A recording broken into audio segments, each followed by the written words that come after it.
पूर्ण नाव लोकनाथ बळीराम तित्राम। मी आपल्या शेतामध्ये 3.5 एकरामध्ये आंबा आणि पेरूची लागवड केलेलो आहो। पेरू जवळपास म्हणजे आता 4000 झाड लागवड केलेलं आहे आणि आंबा आहे 256 झाड। तर पेरूपासून आपल्याला आणि आंब्यापासून बऱ्यापैकी उत्पादन मिळतो। पेरू वर्षातून 2 वेळा फळ लागतं त्याला आणि मार्केटमध्ये त्याची किंमत पण चांगली मिळतो आपल्याला। तर ह्या पिंक तायवान नावाच्या जातीचा प्रकार माझ्याकडे आहे। पिंक तायवान जातीचा आंबा आपला पेरू असल्यामुळे खायला चविष्ट आहे, रुचकर आहे आणि किंमत पण चांगला मिळतो। 4000 झाडापैकी मला उत्पादन जवळपास वर्षाकाठी 4.5 लाख ते 5 लाख पर्यंत उत्पादन मिळून जातं। आंबा आणि पेरू मिश्र पद्धतीने लावलो आहो मी, वेगवेगळे नाही, संयुक्त मिश्र पद्धत आहे। आंबा आणि पेरूचे संयुक्त बाग आहेत। तर आंबा वर्षातून फक्त एकदाच आपल्याला पीक मिळतो आणि पेरूचे 2दा मिळतो। तर आंबा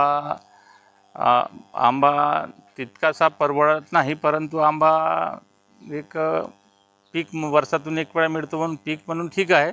पण पेरूचा बऱ्यापैकी प्रकार आहे, त्याचा म्हणजे उत्पादनही चांगला होतो आणि आपल्याला उत्पन्नही चांगला मिळतं। आंब्यापासून मला 1 लाख 1-3 लाख पर्यंत उत्पादन मिळून जातो। यावर्षी हे आम्रपाली आणि केशर या 2 प्रकारच्या झाडाला फळ लागलेलं आहे। आम्रपालीला हे बघत आहात तुम्ही, हे आम्रपाली आहेत, आम्रपालीचं झाड आहे। आम्रपालीला मार्केटमध्ये 40 ते 50 रुपये किलो असतो आपल्याला मिळतो। याला बऱ्यापैकी फळ आहे आणि केशर पण आहे। केशरचा रेट त्यापेक्षा जास्त आहे। या आम्रपाली आणि केशरच्याच उत्पादनामुळे जवळपास 1 लाखपर्यंत चालला जातो।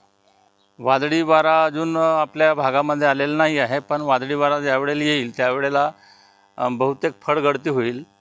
तर मी अपेक्षा करतो की निसर्गाने यावेळेस साथ दिला पाहिजे।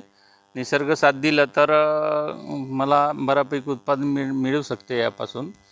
आणि मी एक पारंपरिक पद्धतीपेक्षा नैसर्गिक शेतीकडे आपण लोकांचा कल आहे। नैसर्गिक शेतीमध्ये लोकांना मी एक ओरिजिनल फळ पीक देण्याचा प्रयत्न करतो।